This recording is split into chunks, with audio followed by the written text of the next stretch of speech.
ಪ್ರಿಯ ವಿದ್ಯಾರ್ಥಿಗಳೇ, ನಾನು doctor Vishwanath KS, assistant professor, department of history, government first ಏಡ್ ಕಾಲೇಜ್, ಬೆಳ್ಳಾವಿ, ತುಮಕೂರು ಡಿಸ್ಟಿಕ್.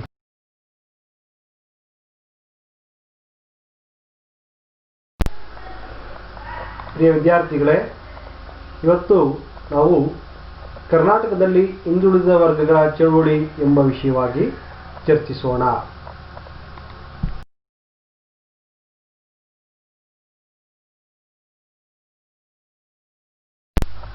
ಪ್ರಿಯ ವಿದ್ಯಾರ್ಥಿಗಳೇ, ಮೈಸೂರು ಸಂಸ್ಥಾನದಲ್ಲಿ 20ನೇ ಶತಮಾನದಲ್ಲಿ ಹಿಂದುಳಿದ ವರ್ಗಗಳ ಚಳುವಳಿ ನಡೆಯಿತು. ಹಿಂದುಳಿದ ವರ್ಗಗಳು ಅಂದರೆ ಸಾಮಾಜಿಕವಾಗಿ, ಆರ್ಥಿಕವಾಗಿ, ಶೈಕ್ಷಣಿಕವಾಗಿ ಹಾಗೂ ರಾಜಕೀಯವಾಗಿ ಹಿಂದುಳಿದ ಬ್ರಾಹ್ಮಣೇತರರನ್ನು ಹಿಂದುಳಿದ ವರ್ಗಗಳು ಎಂದು ಗುರುತಿಸಬಹುದಾಗಿದೆ. ಭಾರತೀಯ ಹಿಂದೂ ಸಮಾಜ ಅನೇಕ ಜಾತಿಗಳಿಂದ ಕೂಡಿದೆ, ಉಪಜಾತಿಗಳಿಂದ ಕೂಡಿದೆ. ಅದರಲ್ಲಿ ಹೆಚ್ಚು ಜಾತಿಗಳು, ಕಮ್ಯುನಿಟಿಗಳು ಹಿಂದುಳಿದ ವರ್ಗಕ್ಕೆ ಸೇರಿವೆ.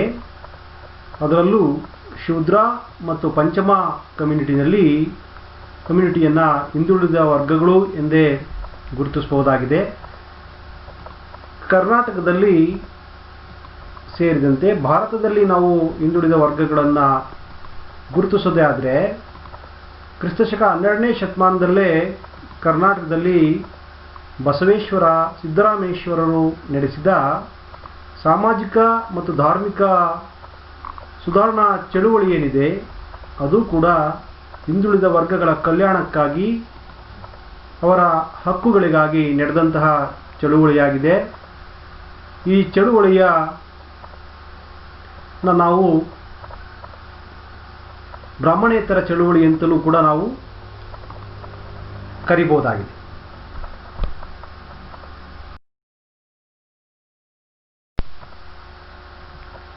ಹಿಂದುಳಿದ ವರ್ಗಗಳ ಚಳುವಳಿಯ ಉದ್ದೇಶಗಳನ್ನು ನಾವು ನೋಡೋದಾದರೆ,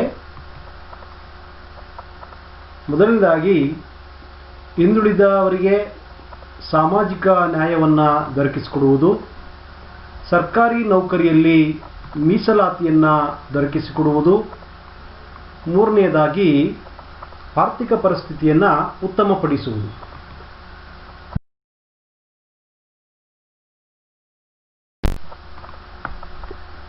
ಹಿಂದುಳಿದ ವರ್ಗಗಳ ಚಳುವಳಿಗೆ ಹಲವಾರು ಪ್ರೇರಕಾಂಶಗಳನ್ನು ನಾವು ನೋಡ್ಬೋದು.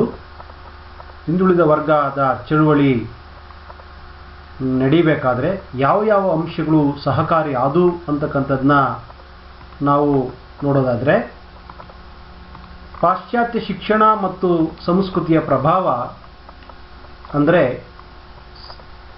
ಸಾಮಾಜಿಕ ಮತ್ತು ಧಾರ್ಮಿಕ ಸುಧಾರಣಾ ಚಳುವಳಿಯ ಪ್ರಭಾವ ಆ ಸಂದರ್ಭದಲ್ಲಿ ಹಿಂದುಳಿದ ವರ್ಗಗಳ ಚಳುವಳಿಗೆ ಹೆಚ್ಚು ಒತ್ತನ್ನು ಕೊಡ್ತು.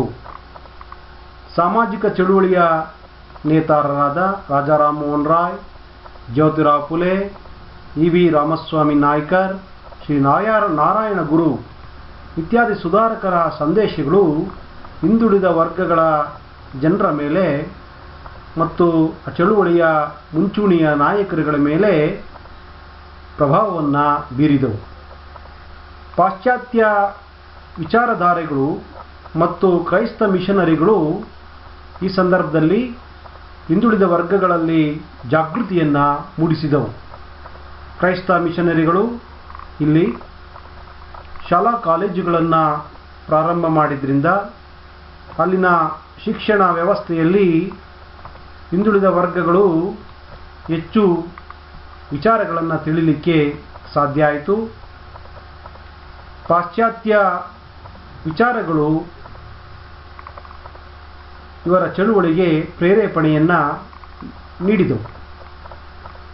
ಮತ್ತೊಂದು ಪ್ರೇರಕವಾದಂತಹ ಅಂಶವನ್ನು ನೋಡೋದಾದರೆ, ಸಾಂಪ್ರದಾಯಿಕ ಕೈಗಾರಿಕೆಗಳು ನಾಶವಾದದ್ದು ಕೂಡ ಚಳುವಳಿಗೆ ದಾರಿಯನ್ನು ಮಾಡಿಕೊಡ್ತು. ಏಕೆಂದರೆ ಆಗಾಗಲೇ ಇಂಗ್ಲೆಂಡಿನಲ್ಲಿ ಕೈಗಾರಿಕಾ ಕ್ರಾಂತಿಯ ಪ್ರಭಾವದಿಂದಾಗಿ ಅದರ ಒಂದು ಬಿಸಿ ಭಾರತಕ್ಕೂ ಕೂಡ ತಟ್ಟಿತು ಅಂತಕ್ಕಂಥದ್ದು. ಇದರಿಂದಾಗಿ ಆಧುನಿಕ ಕೈಗಾರಿಕಾ ವಸ್ತುಗಳ ಮುಂದೆ ಭಾರತೀಯ ಸಾಂಪ್ರದಾಯಿಕ ವಸ್ತುಗಳು ಸ್ಪರ್ಧಿಸಲು ಸಾಧ್ಯವಾಗಲಿಲ್ಲ. ಇದರಿಂದ ಗೃಹ ಕೈಗಾರಿಕೆಗಳು ನಾಶವಾದವು. ಪರಿಣಾಮವಾಗಿ ಲಕ್ಷಾಂತರ ಮಂದಿ ನಿರುದ್ಯೋಗಿಗಳಾದರು. ಅವರು ನಂತರದಲ್ಲಿ ಸರ್ಕಾರಿ ಉದ್ಯೋಗವನ್ನು ಬಯಸಿ ಸ್ಪರ್ಧೆಗಿಳಿದರು. ಶಿಕ್ಷಣದಲ್ಲಿ ಮುಂದಿದ್ದ ಬ್ರಾಹ್ಮಣರೊಂದಿಗೆ ಸ್ಪರ್ಧಿಸಲಾರದೆ ಉದ್ಯೋಗದಲ್ಲಿ ಮೀಸಲಾತಿಯನ್ನು ನೀಡುವಂತೆ ಚಳುವಳಿಯನ್ನು ಆರಂಭಿಸಿದರು. ಮತ್ತೊಂದು ಅಂಶವನ್ನು ಗಮನಿಸೋದಾದರೆ, ಮೈಸೂರಿನಲ್ಲಿ ಏರ್ಪಟ್ಟಿದ್ದ ಬ್ರಾಹ್ಮಣರು ಮತ್ತು ಮದ್ರಾಸ್ ಬ್ರಾಹ್ಮಣರ ನಡುವಿನ ಸಂಘರ್ಷಗಳು ಕೂಡ ಹಿಂದುಳಿದವರಲ್ಲಿ ಜಾಗೃತಿಯನ್ನು ಮೂಡಿಸಿದವು. ಅಂದರೆ ಮೈಸೂರು ಬ್ರಾಹ್ಮಣರು ಮತ್ತು ಮದ್ರಾಸ್ ಬ್ರಾಹ್ಮಣರ ನಡುವೆ ಹಲವು ವಿಷಯಗಳಲ್ಲಿ ಸಂಘರ್ಷದ ವಾತಾವರಣ ಕೂಡ ಇತ್ತು ಅಂತಕ್ಕಂಥದ್ದು. ಮತ್ತೊಂದು ಅಂಶವನ್ನು ನಾವು ಗಮನಿಸೋದಾದರೆ, ಜಾತಿವಾರು ಸಂಘಗಳ ರಚನೆ ಮತ್ತು ಅವುಗಳ ಪ್ರಭಾವವು ಕೂಡ ಚಳುವಳಿಗೆ ಒತ್ತನ್ನು ಕೊಡ್ತು. ಉದಾಹರಣೆಗೆ ವೀರಶೈವ, ಒಕ್ಕಲಿಗ, ಮುಸ್ಲಿಂ ಈ ಜಾತಿಗಳಲ್ಲಿ ಹುಟ್ಟಿದ ಸಂಘಗಳು ಹಿಂದುಳಿದ ವರ್ಗಗಳ ಚಳುವಳಿಗೆ ಪ್ರೇರೇಪಣೆಯನ್ನು ನೀಡಿದವು. ಮತ್ತೊಂದು ಅಂಶವನ್ನು ನೋಡೋದಾದರೆ, ಸರ್ ವಿಶ್ವೇಶ್ವರಯ್ಯನವರು ಮೈಸೂರು ಸಂಸ್ಥಾನದಲ್ಲಿ ದಿವಾನರಾಗಿದ್ದಂತಹ ಸಂದರ್ಭದಲ್ಲಿ ಅವರು ಜಾರಿಗೆ ತಂದಂತಹ ಆಡಳಿತಾತ್ಮಕ ಸುಧಾರಣೆಗಳು ಕೂಡ ಹಿಂದುಳಿದವರಲ್ಲಿ ಜಾಗೃತಿಯನ್ನು ಮೂಡಿಸಿದವು. ಉದಾಹರಣೆಗೆ ಕಡ್ಡಾಯ ಶಿಕ್ಷಣವನ್ನು ಅವರು ಜಾರಿಗೆ ತಂದರು, ಉಚಿತ ಶಿಕ್ಷಣವನ್ನು ಜಾರಿಗೆ ತಂದರು, ರಾತ್ರಿ ಶಾಲೆಗಳು, ಉಚಿತ ವಿದ್ಯಾರ್ಥಿ ನಿಲಯಗಳನ್ನು ಅವರು ಸ್ಥಾಪಿಸಿದ್ದರಿಂದ ಹಿಂದುಳಿದ ವರ್ಗಗಳು ಶಿಕ್ಷಣವನ್ನು ಪಡೀಲಿಕ್ಕೆ ಸಾಧ್ಯ ಆಯಿತು. ಆ ಮೂಲಕ ಅವರಲ್ಲಿ ಜಾಗೃತಿ ಅಂತಕ್ಕಂಥದ್ದು ಮೂಡಲಿಕ್ಕೂ ಕೂಡ ಸಾಧ್ಯ ಆಯಿತು ಅಂತಕ್ಕಂಥದ್ದು. ಮತ್ತೊಂದು ಅಂಶ, ಮದ್ರಾಸ್ನ ಜಸ್ಟಿಸ್ ಪಾರ್ಟಿಯ ಚಳುವಳಿ ಮೈಸೂರು ಸಂಸ್ಥಾನದ ಮೇಲೆ ಹೆಚ್ಚು ಪ್ರಭಾವವನ್ನು ಬೀರಿರ್ತಕ್ಕಂಥದ್ದನ್ನ ನಾವು ನೋಡ್ಬೋದಾಗಿದೆ. 1917ರಲ್ಲಿ ತ್ಯಾಗರಾಜ ಚೆಟ್ಟಿಯಾರ್ ಮದ್ರಾಸ್ನಲ್ಲಿ ಜಸ್ಟಿಸ್ ಪಾರ್ಟಿಯನ್ನು ಸ್ಥಾಪಿಸಿದರು. ಇದು ಬ್ರಾಹ್ಮಣ ವಿರೋಧಿ ಚಳುವಳಿಯನ್ನು ಅಲ್ಲಿ ಹುಟ್ಟುಹಾಕಿತು. ಆ ಚಳುವಳಿಯ ಪ್ರಭಾವ ಮೈಸೂರು ಸಂಸ್ಥಾನದ ಮೇಲೆಯೂ ಕೂಡ ಆಯಿತು ಅಂತಕ್ಕಂಥದ್ದು. ಹಾಗಾಗಿ ಇಲ್ಲಿ ಚಳುವಳಿಗೆ ಈ ಜಸ್ಟಿಸ್ ಪಾರ್ಟಿಯು ಕೂಡ ಒಂದು ನಾಂದಿಯನ್ನು ಆಡ್ತು ಅಂತಕ್ಕಂಥದ್ದನ್ನ ನಾವು ನೋಡ್ಬೋದು. ಮತ್ತೊಂದು ಅಂಶ, ನಾಲ್ವಡಿ ಕೃಷ್ಣರಾಜ ಒಡೆಯರು ಹಿಂದುಳಿದ ವರ್ಗಗಳ ಬಗ್ಗೆ ಉದಾರ ನೀತಿಯನ್ನು ಅನುಸರಿಸಿದ್ರು, ಅವರ ಬಗ್ಗೆ ಅನುಕಂಪವನ್ನು ತೋರಿದ್ರು. ಇದು ಕೂಡ ಹಿಂದುಳಿದ ವರ್ಗಗಳ ಚಳುವಳಿಗೆ ಹೆಚ್ಚು ಪ್ರೇರೇಪಣೆಯನ್ನು ನೀಡಿದೆ ಅಂತಕ್ಕಂಥದ್ದನ್ನು ಕೂಡ ನಾವು ಇಲ್ಲಿ ಚರ್ಚಿಸಬಹುದಾಗಿದೆ.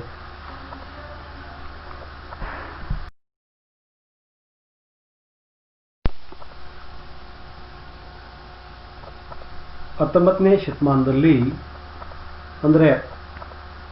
ಶತಮಾನದ ಅಂತ್ಯಭಾಗದಲ್ಲಿ ಮೈಸೂರು ಸಂಸ್ಥಾನದಲ್ಲಿ ಹಿಂದುಳಿದ ವರ್ಗಗಳ ಚಳುವಳಿ ಆರಂಭಗೊಂಡಿತು. ಇದಕ್ಕೆ ಸ್ಫೂರ್ತಿ ಮದ್ರಾಸ್ನ ಜಸ್ಟಿಸ್ ಪಾರ್ಟಿಯ ಪೆರಿಯಾರ್, ಮಹಾರಾಷ್ಟ್ರದ ಜ್ಯೋತಿರಾವ್ ಫುಲೆ, ಕೇರಳದ ನಾರಾಯಣಗುರು ಹಿಂದುಳಿದರ ಹಕ್ಕೊತ್ತಾಯಕ್ಕೆ ಹೆಚ್ಚು ಒತ್ತನ್ನು ಕೊಟ್ಟರು. ಅದರ ಪ್ರಭಾವವು ಕೂಡ ಮೈಸೂರು ಸಂಸ್ಥಾನದ ಜನರ ಮೇಲೆ ಆಯಿತು ಅಂತಕ್ಕಂಥದ್ದು. ಸ್ವಾಮಿ ವಿವೇಕಾನಂದರು ಮೈಸೂರಿನಲ್ಲಿ ಸಂಚರಿಸುತ್ತಾ ದಲಿತರು, ಸ್ತ್ರೀಯರು, ಇತರೆ ಹಿಂದುಳಿದ ವರ್ಗದವರು ಶಿಕ್ಷಣ ಪಡೆಯುವಂತೆ ಕರೆ ನೀಡಿದರು. ಅವರಲ್ಲಿ ಜಾಗೃತಿಯನ್ನು ಕೂಡ ಮೂಡಿಸಿದ್ರು ಅಂತಕ್ಕಂಥದ್ದು. ಬ್ರಾಹ್ಮಣೇತರರು, ಶ್ರೀಮಂತರು, ಮಠಗಳು ಹಾಗೂ ದಾನಿಗಳು ಸಂಸ್ಥಾನದಲ್ಲಿ ಶಾಲಾ ಕಾಲೇಜುಗಳನ್ನು, ಹಾಸ್ಟೆಲ್ಗಳನ್ನು ತೆರೆದರು. ಹಿಂದುಳಿದ ವರ್ಗಗಳ ವಿದ್ಯಾರ್ಥಿಗಳಿಗಾಗಿ ವಿದ್ಯಾರ್ಥಿ ವೇತನಗಳನ್ನು ಕೂಡ ಆರಂಭಿಸಿದ್ರು ಅಂತಕ್ಕಂಥದ್ದು.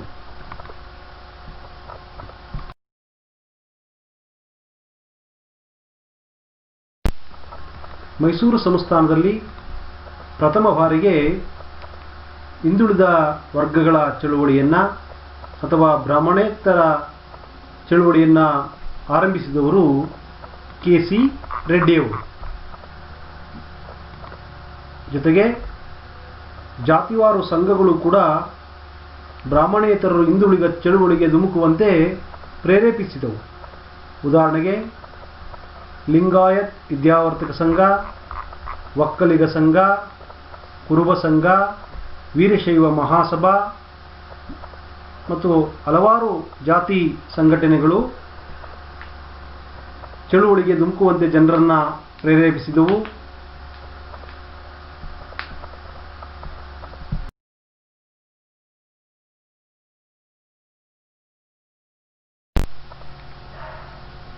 ಪ್ರಥಮ ಹಿಂದುಳಿದ ವರ್ಗಗಳ ಸಮಾವೇಶ 1917ರಲ್ಲಿ ಬೆಂಗಳೂರಿನಲ್ಲಿ ನಡೆಯಿತು. ಮದ್ರಾಸ್ನ ಹಿಂದುಳಿದ ವರ್ಗಗಳ ನಾಯಕರಾದ ಅನ್ನಸ್ವಾಮಿ ಇದರ ಅಧ್ಯಕ್ಷತೆಯನ್ನು ವಹಿಸಿದರು. ಸಮಾವೇಶದಲ್ಲಿ 30 ಜಾತಿಗಳಿಗೆ ಸೇರಿದ ಸುಮಾರು 3,000 ಮಂದಿ ಪಾಲ್ಗೊಂಡಿದ್ದರು. ಮೈಸೂರಿನಿಂದ ಎಂ ಬಸವಯ್ಯ, ಚೆನ್ನಯ್ಯ ಕೂಡ ಭಾಗವಹಿಸಿದರು.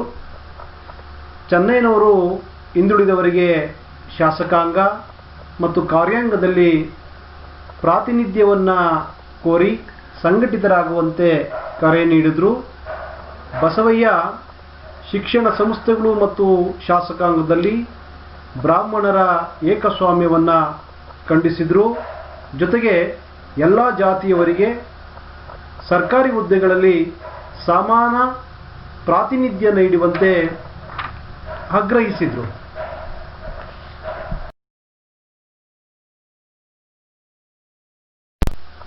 ಇದಕ್ಕೆ ಸ್ಪಂದಿಸಿದ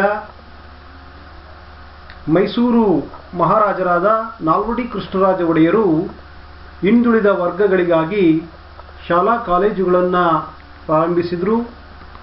ಉಚಿತ ಶಿಕ್ಷಣವನ್ನು ನೀಡಲಿಕ್ಕೆ ಬೇಕಾದ ವ್ಯವಸ್ಥೆಯನ್ನು ಕೂಡ ಅವರು ಕಲ್ಪಿಸಿದರು. ಏಕೆಂದರೆ ಅವರಿಗೆ ಹಿಂದೂ ವರ್ಗದ ಜನರ ಬಗ್ಗೆ ಅಪಾರವಾಗಿರ್ತಕ್ಕಂಥ ಅನುಕಂಪ ಕೂಡ ಇತ್ತು ಅಂತಕ್ಕಂಥದ್ದನ್ನ ನಾವು ಇಲ್ಲಿ ಗಮನಿಸಬಹುದಾಗಿದೆ. ಮೈಸೂರು ಸಂಸ್ಥಾನದಲ್ಲಿ ಆರಂಭವಾದಂತಹ ಈ ಹಿಂದುಳಿದ ವರ್ಗಗಳ ಚಳುವಳಿಯ ಪ್ರಮುಖ ನಾಯಕರುಗಳನ್ನು ನಾವು ನೋಡೋದಾದರೆ M Basavaiah, C R Reddy, D Banumaiah, S Chennaiah, M Subbaiah, Dewan Kantaraja Urs, Abbas Khan, Ghulam Ahmed Kalami, Siddappa Kambli ಮುಂತಾದವರು ಹಿಂದುಳಿದ ವರ್ಗಗಳ ಚಳುವಳಿಗೆ ಹೆಚ್ಚು ಒತ್ತನ್ನು ಕೊಟ್ಟರು. ಜನರಲ್ಲಿ ಜಾಗೃತಿಯನ್ನು ಮೂಡಿಸಿದ್ರು. ಅವರ ಹಕ್ಕು ಬಾಧ್ಯತೆಗಳಿಗಾಗಿ ನಿರಂತರವಾಗಿರ್ತಕ್ಕಂಥ ಹೋರಾಟವನ್ನು ನಡೆಸಿರ್ತಕ್ಕಂಥದ್ದನ್ನು ಕೂಡ ನಾವು ನೋಡಬಹುದಾಗಿದೆ. ಮೈಸೂರು ಸಂಸ್ಥಾನದಲ್ಲಿ ಹಿಂದುಳಿದ ವರ್ಗಗಳ ಚಳುವಳಿಯಲ್ಲಿ ಪ್ರಮುಖ ಪಾತ್ರವನ್ನು ವಹಿಸಿದಂತಹ ಸಂಸ್ಥೆಗಳಲ್ಲಿ ಪ್ರಜಾಮಿತ್ರ ಮಂಡಳಿಯು ಕೂಡ ಒಂದಾಗಿದೆ. ಇದು 1917ರಲ್ಲಿ ಹುಟ್ಟುಕೊಳ್ತು. ಇದನ್ನು ಮೊದಲ ರಾಜಕೀಯ ಪಕ್ಷ ಅಂತಲೂ ಕೂಡ ನಾವು ಗುರುತಿಸಬಹುದಾಗಿದೆ. ಈ ಒಂದು ಹಿಂದುಳಿದ ವರ್ಗಗಳನ್ನು ಒಟ್ಟುಗೂಡಿಸುವಂತಹ ಕೆಲಸವನ್ನು ಈ ಪ್ರಜಾಮಿತ್ರ ಮಂಡಳಿ ಮಾಡ್ತು ಅಂತಕ್ಕಂಥದ್ದು. ಸಿ ಆರ್ ರೆಡ್ಡಿ ಇದರ ಪ್ರಮುಖ ನಾಯಕರು ಮತ್ತು ಇದರ ಸ್ಥಾಪಕರಲ್ಲಿ ಪ್ರಧಾನ ಪಾತ್ರವನ್ನು ವಹಿಸಿದಂಥವರು. ಲಿಂಗಾಯತರು, ಒಕ್ಕಲಿಗರು ಮತ್ತು ಮುಸ್ಲಿಮರನ್ನು ಒಟ್ಟುಗೂಡಿಸಿ ಈ ಮಿತ್ರ ಮಂಡಳಿಯನ್ನು ಅವರು ಸ್ಥಾಪಿಸಿರುವಂತಕ್ಕಂಥದ್ದು. ಈ ಒಂದು ಹೋರಾಟ ಸಂಸ್ಥೆಯ ಅಧ್ಯಕ್ಷರು ಸಾಹುಕಾರ್ ಚೆನ್ನಯ್ಯನವರು, ಕಾರ್ಯದರ್ಶಿಯಾಗಿ ಎಂ ಬಸವಯ್ಯನವರು, ಕಾರ್ಯಕಾರಿ ಸದಸ್ಯರಾಗಿ ಡಿ ಬನುಮಯ್ಯನವರು, ಎಂ ಸುಬ್ಬಯ್ಯನವರು, ಅಬ್ಬಾಸ್ ಖಾನ್ ರವರು ಆಯ್ಕೆಯಾಗಿದ್ದರು.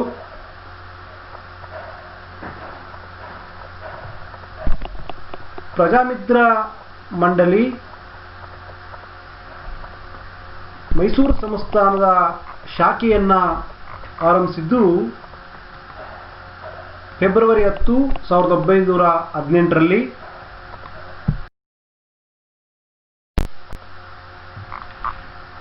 ಪ್ರಜಾಮಿತ್ರ ಮಂಡಳಿಯ ಪ್ರಮುಖ ಉದ್ದೇಶಗಳು ಅಂದರೆ ಶಿಕ್ಷಣ ಸಂಸ್ಥೆಗಳು ಮತ್ತು ಸರ್ಕಾರಿ ಉದ್ಯೋಗಗಳಲ್ಲಿ ಹಿಂದುಳಿದವರಿಗೆ ಪ್ರವೇಶಾತಿಯನ್ನು ಕಲ್ಪಿಸುವುದು, ಬ್ರಾಹ್ಮಣರ ಏಕಸ್ವಾಮ್ಯವನ್ನು ತಡೆಯುವುದು ಇತ್ಯಾದಿ ಉದ್ದೇಶಗಳನ್ನು ಇದು ಹೊಂದಿತ್ತು. ಪ್ರಜಾಮಿತ್ರ ಮಂಡಳಿಯ ನಾಯಕರು ಮೈಸೂರು ಮಹಾರಾಜರಾದ ನಾಲ್ವಡಿ ಕೃಷ್ಣರಾಜ ಒಡೆಯರನ್ನು ಭೇಟಿಯಾಗಿ ಅವರಿಗೆ ಮನವಿಯನ್ನು ಕೂಡ ಸಲ್ಲಿಸಿದ್ರು. ಆ ಮನವಿಯ ಪ್ರಮುಖ ಅಂಶ ಅಂದರೆ ಸ್ಥಳೀಯ ಸಂಸ್ಥೆಗಳು ಮತ್ತು ಸರ್ಕಾರಿ ನೌಕರಿಗಳಲ್ಲಿ ಹಿಂದುಳಿದ ವರ್ಗಕ್ಕೆ ಪ್ರಾತಿನಿಧ್ಯವನ್ನು ನೀಡುವಂತೆ ಮನವಿಯನ್ನು ಸಲ್ಲಿಸಿದ್ರು. ಆದರೆ ಆಗಿನ ಮೈಸೂರು ದಿವಾನರಾಗಿರ್ತಕ್ಕಂಥ ಸರ್ ಎಂ ವಿಶ್ವೇಶ್ವರಯ್ಯನವರು ಮೀಸಲಾತಿ ವ್ಯವಸ್ಥೆಯನ್ನು ವಿರೋಧಿಸಿದ್ರು. ಮೀಸಲಾತಿ ವ್ಯವಸ್ಥೆಯಿಂದ ಅಸಮರ್ಥರಿಗೆ ಆಡಳಿತದಲ್ಲಿ ಅವಕಾಶವನ್ನು ಮಾಡಿಕೊಟ್ಟಂಗೆ ಆಗ್ತದೆ ಅಂತಕ್ಕಂಥ ಉದ್ದೇಶ ಅವ್ರದ್ದಾಗಿತ್ತು. ಇದರಿಂದಾಗಿ ಮೈಸೂರು ಮಹಾರಾಜರು ಮತ್ತು ದಿವಾನರ ನಡುವೆ ಸಂಘರ್ಷದ ವಾತಾವರಣ ನಿರ್ಮಾಣವಾಯಿತು. ಮೈಸೂರು ಮಹಾರಾಜರು ಹಿಂದುಳಿದ ವರ್ಗಗಳಿಗೆ ಮೀಸಲಾತಿಯನ್ನು ನೀಡುವುದರ ಪರವಾಗಿಯೇ ತಮ್ಮ ವಾದವನ್ನು ಮಂಡಿಸಿದ್ರು. ಆದರೆ ವಿಶ್ವೇಶ್ವರಯ್ಯನವರು ಇದಕ್ಕೆ ಒಪ್ಪಿಗೆಯನ್ನು ನೀಡಲಿಲ್ಲ. ಅಂತಿಮವಾಗಿ ವಿಶ್ವೇಶ್ವರಯ್ಯನವರು ತಮ್ಮ ದಿವಾನ ಹುದ್ದೆಗೆ ರಾಜೀನಾಮೆಯನ್ನು ಕೂಡ ಸಲ್ಲಿಸಿದರು.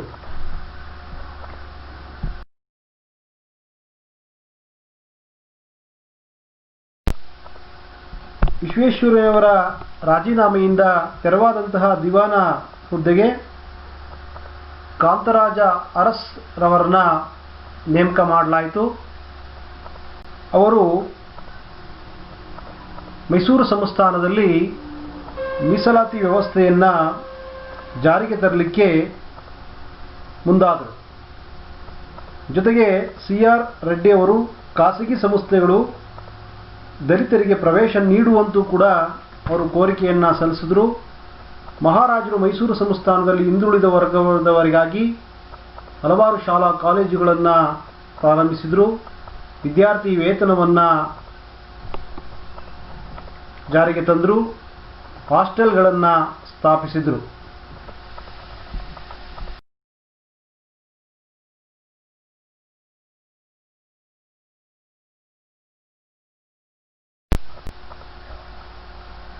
ಪ್ರಜಾಮಿತ್ರ ಮಂಡಳಿಯು ಮಹಾರಾಜರಿಗೆ ಈ ರೀತಿಯಾಗಿರ್ತಕ್ಕಂಥ ಮನವಿಯನ್ನು ಸಲ್ಲಿಸಿದ್ರು. ಇದೇನೆಂದರೆ, ಬ್ರಾಹ್ಮಣ ವಿದ್ಯಾರ್ಥಿಗಳೊಂದಿಗೆ ಗ್ರಾಮೀಣ ವಿದ್ಯಾರ್ಥಿಗಳು ಸ್ಪರ್ಧಿಸಲಿಕ್ಕೆ ಅಸಮರ್ಥರಾಗಿದ್ದಾರೆ. ಬ್ರಾಹ್ಮಣ ವರ್ಗ ಬ್ರಾಹ್ಮಣೇತರರನ್ನು ರಕ್ಷಿಸಲಾರದು. ಬ್ರಾಹ್ಮಣೇತರರಿಗೆ ಹೆಚ್ಚು ಸರ್ಕಾರಿ ನೌಕರಿಯನ್ನು ನೀಡುವುದು, ಆಡಳಿತದಲ್ಲಿ ಒಂದೇ ವರ್ಗದಲ್ಲಿ ಏಕಸ್ವಾಮ್ಯವನ್ನು ತಡೆಯುವುದು, ಅಂದರೆ ಒಂದೇ ವರ್ಗದ ಏಕಸ್ವಾಮ್ಯವನ್ನು ತಡೆಯುವುದು, ಬ್ರಾಹ್ಮಣೇತರರಿಗೆ ವಿದ್ಯಾರ್ಹತೆಯಲ್ಲಿ ಸಡಿಲಿಕೆಯನ್ನು ನೀಡಬೇಕು ಅನ್ನುವ ಮನವಿಯನ್ನು ಏನು ಪ್ರಜಾಮಿತ್ರ ಮಂಡಳಿ ಅಂತಕ್ಕಂಥದ್ದು ಮಹಾರಾಜರಿಗೆ ನೀಡಿತು. ಇವರ ಮನವಿಗೆ ಸ್ಪಂದಿಸಿದ ಮಹಾರಾಜರು ಈ ಸವಲತ್ತುಗಳಿಗೆ ಅರ್ಹರಾದ ಹಿಂದುಳಿದ ವರ್ಗಗಳನ್ನು ಗುರುತಿಸಿ ವರದಿ ನೀಡುವಂತೆ ನ್ಯಾಯಮೂರ್ತಿ ಜಸ್ಟಿಸ್ ಲೆಸ್ಲೆ ಮಿಲ್ಲರ್ ಅಧ್ಯಕ್ಷತೆಯಲ್ಲಿ ಆಗಸ್ಟ್ 21, 1918ರಲ್ಲಿ ಸಮಿತಿಯನ್ನು ನೇಮಕ ಮಾಡಿದ್ರು. ಅದನ್ನೇ ಜಸ್ಟಿಸ್ ಮಿಲ್ಲರ್ ಸಮಿತಿ ಅಂತ ಕರೆಯಲಾಗಿದೆ. ಇದು ಭಾರತದ ಪ್ರಥಮ ಹಿಂದುಳಿದ ವರ್ಗಗಳ ಸಮಿತಿಯಾಗಿದೆ. ಈ ಒಂದು ಸಮಿತಿಯಲ್ಲಿ ಮಿಲ್ಲರ್ ಅಧ್ಯಕ್ಷರಾಗಿದ್ದರೆ ಎಸ್ ಚೆನ್ನಯ್ಯ, ಎಂ ಬಸವಯ್ಯ, ಕಂಠೇಶ್ವರ ಅಯ್ಯಂಗಾರ್, ರಂಗಯ್ಯಂಗಾರ್, ಮುತ್ತಣ್ಣ, ಗುಲಾಂ ಅಹಮದ್ ಕಲಾಮಿ ಸದಸ್ಯರಾಗಿ ಈ ಒಂದು ಕಮಿಟಿಯಲ್ಲಿದ್ದರು. ಈ ಕಮಿಟಿಯು ಸುದೀರ್ಘ ಅಧ್ಯಯನವನ್ನು ನಡೆಸಿ ಆಗಸ್ಟ್ 15, 1919ರಲ್ಲಿ ವರದಿಯನ್ನು ಸಲ್ಲಿಸಿತು.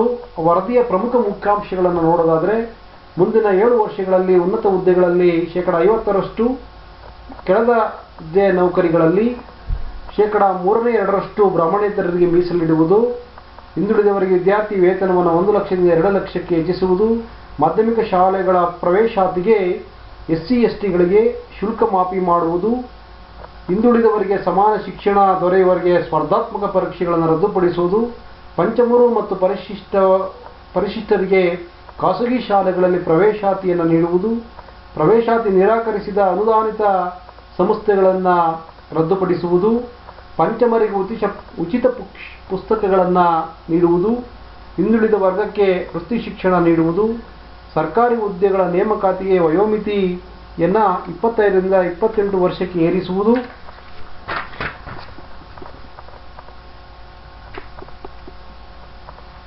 ಇತ್ಯಾದಿ ಅಂಶಗಳನ್ನು ಈ ಒಂದು ಸಮಿತಿಯು ಹೊಂದಿತ್ತು ಅಂತಕ್ಕಂಥದ್ದು.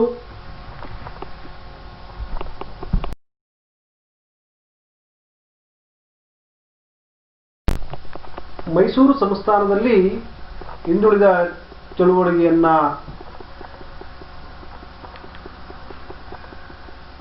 ಮುನ್ನಡೆಸಿದ ಸಂಸ್ಥೆಗಳಲ್ಲಿ ಬ್ರಾಹ್ಮಣೇತರ ಪರಿಷತ್ ಕೂಡ ಒಂದು ಅಂತಕ್ಕಂಥದ್ದು. ಇದು 1920ರಲ್ಲಿ ಹುಬ್ಬಳ್ಳಿಯಲ್ಲಿ ಪ್ರಾರಂಭವಾಯಿತು. ಸಿದ್ದಪ್ಪ ಕಂಬಳಿಯವರು ಬ್ರಾಹ್ಮಣೇತರ ಪರಿಷತ್ತನ್ನು ಸ್ಥಾಪಿಸಿದರು. ಇದರ ಪ್ರಥಮ ಸಮ್ಮೇಳನಕ್ಕೆ ತ್ಯಾಗರಾಜ ಚೆಟ್ಟಿ ಅವರ ಅಧ್ಯಕ್ಷತೆಯನ್ನು ವಹಿಸಿದರು. ಇದು ತನ್ನ ಪ್ರಚಾರಕ್ಕಾಗಿ ಪರಿಷತ್ ರಾಷ್ಟ್ರವೀರ ಅಂತಕ್ಕಂಥ ಸಾಪ್ತಾಹಿಕವನ್ನು ಕೂಡ ಆರಂಭಿಸಿತು. ಸಿದ್ದಪ್ಪ ಕಂಬಳಿ ಮುಂಬೈ ವಿಧಾನಸಭೆಗೆ ಆರಿಸಿ ಹೋದರು. ಅಲ್ಲಿ ಶಿಕ್ಷಣ ಮಂತ್ರಿ ಕೂಡ ಆದರು. ಮುಂಬೈ ಕರ್ನಾಟಕದವರ ಹಿತರಕ್ಷಣೆಗಾಗಿ ಕೂಡ ಅವರು ಶ್ರಮಿಸ್ತಾರೆ. ಮತ್ತು 1929ರಲ್ಲಿ ಪ್ರಜಾಮಿತ್ರ ಮಂಡಳಿ ಮೈಸೂರಿನಲ್ಲಿ ಬ್ರಾಹ್ಮಣೇತರ ಸಮಾವೇಶವನ್ನು ನಡೆಸಿತು. ಆರ್ಕಾಟ್ ರಾಮಸ್ವಾಮಿ ಮೊದಲಿಯಾರ್ ಅದರ ಅಧ್ಯಕ್ಷತೆಯನ್ನು ವಹಿಸಿದರು. ಹಿಂದುಳಿದವರಿಗೆ ಸಮಾನ ಪ್ರಾತಿನಿಧ್ಯಕ್ಕೆ ಅವರು ಕರೆಯನ್ನು ಕೊಟ್ಟರು. 1930-40ರ ದಶಕದಲ್ಲಿ 36 ಗೆಜೆಟೆಡ್ ಹುದ್ದೆಗಳು ಹಾಗೂ ಇತರ 250 ಹುದ್ದೆಗಳು ಹಿಂದುಳಿದ ವರ್ಗಗಳಿಗೆ ದೊರೆತವು. ಮತ್ತು ಹಿಂದುಳಿದ ವರ್ಗಗಳನ್ನು ಗುರುತಿಸಲಿಕ್ಕೆ ಮತ್ತು ಹಿಂದುಳಿದ ವರ್ಗಗಳಿಗೆ ಮೀಸಲಾತಿಯನ್ನು ಕಲ್ಪಿಸುವ ಉದ್ದೇಶದಿಂದ ಮೈಸೂರು ಸಂಸ್ಥಾನದಲ್ಲಿ ಏನು ಅಧಿಕಾರಕ್ಕೆ ಬಂದಂತಹ ಸರ್ಕಾರಗಳಿದೆ, ಆ ಸರ್ಕಾರಗಳ ನೇತಾರರು ಹಲವು ಸಮಿತಿಗಳನ್ನು ನೇಮಕ ಮಾಡಿ ಆ ಸಮಿತಿಗಳ ವರದಿಗಳನ್ನು ಆಧರಿಸಿ ಹಿಂದುಳಿದ ವರ್ಗಗಳಿಗೆ ಮೀಸಲಾತಿಯನ್ನು ಕಲ್ಪಿಸಿರ್ತಕ್ಕಂಥದ್ದು ನಾವು ಗುರುತಿಸಬಹುದಾಗಿದೆ. ಡಾಕ್ಟರ್ ನಾಡಗೌಡ ಸಮಿತಿ 1960ರಲ್ಲಿ ಈ ಸಮಿತಿಯನ್ನು ಅಂದಿನ ಮೈಸೂರು ಸಂಸ್ಥಾನದ ಮುಖ್ಯಮಂತ್ರಿಗಳಾಗಿರ್ತಕ್ಕಂಥ ಎಸ್ ನಿಜಲಿಂಗಪ್ಪನವರು ಇದನ್ನು ನೇಮಕ ಮಾಡಿದ್ರು. ಸರ್ಕಾರ ಹಿಂದುಳಿದ ವರ್ಗಗಳ ಸಮಗ್ರ ಸಮೀಕ್ಷೆಯನ್ನು ನಡೆಸಲಿಕ್ಕೋಸ್ಕರ ಈ ಸಮಿತಿಯನ್ನು ನೇಮಕ ಮಾಡಿತು. ಜನವರಿ 8, 1960ರಲ್ಲಿ ಈ ಸಮಿತಿ ನೇಮಕಗೊಂಡು ಹಿಂದುಳಿದ ವರ್ಗಗಳನ್ನು